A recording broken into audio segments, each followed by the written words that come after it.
सबु बयसर लोकंक पई वनभोजी आनंददायक किंतु पिलामानंक पई वनभोजी अधिक आनंददायक होइଥାଏ।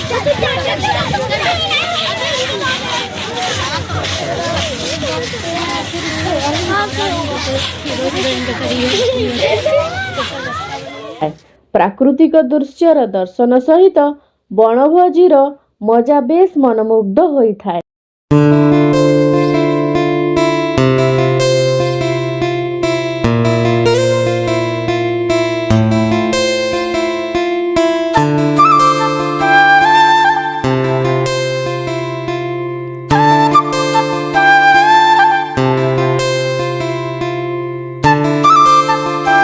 साधारणतः शीत ऋतुरे वनभोजी करने सुविधाजनक होता है।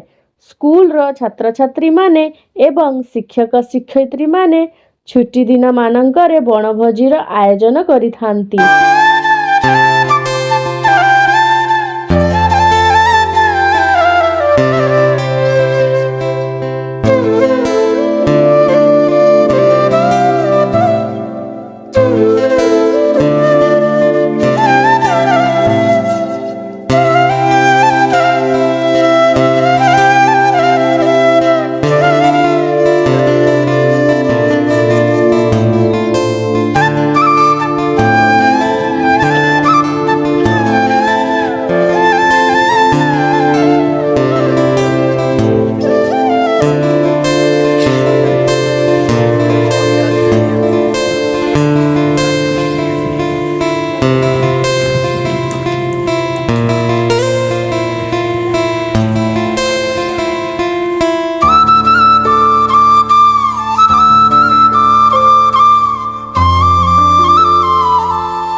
आम सरकारी उर्दू प्राथमिक विद्यालय रे प्रतिवर्ष भली चलित वर्ष मध्य पिलांकु नेई वनभोजीर आयोजन करा जायथिला।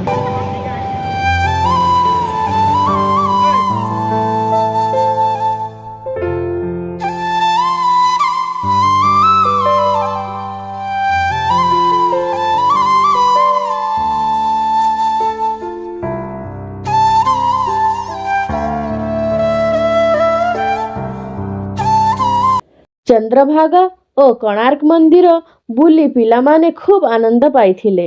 वनभोजी खूब स्वादिया होइथिला। शेषरे समस्ते मन खुशी रे घर को फेरिथिले। एथिरे छात्र छात्री अभिभावक शिक्षक एवं विद्यालयर परिचालना कमिटीर सभ्य सभ्या मध्य जोग दैथिले।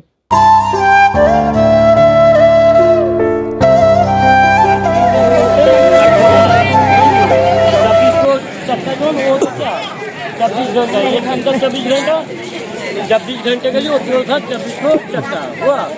आदमी पहले चक्के को देख के टाइम जानते थे। वो चक्का चलो वहीं पर साइड में है, देखोगे हुआ क्या है ना। बताना जरूरी है। कोई पूछ देगा। ये 1250 शब्दों में लांगलो सोलह गाँव का जो राजा थे उनके पास के उनका राजा का नाम होता है लांगलो। वो बिल्कुल बनेंगे 1200 बड़ी बनेंगे 12 बरस रख के बनेंगे। समझियो कितने बड़े बनेंगे ये बरस बनेंगे सब बनेंगे लेकिन ऊपर का मुंडी मार सकेंगे। कौन मार सकता था? जो मंदिर में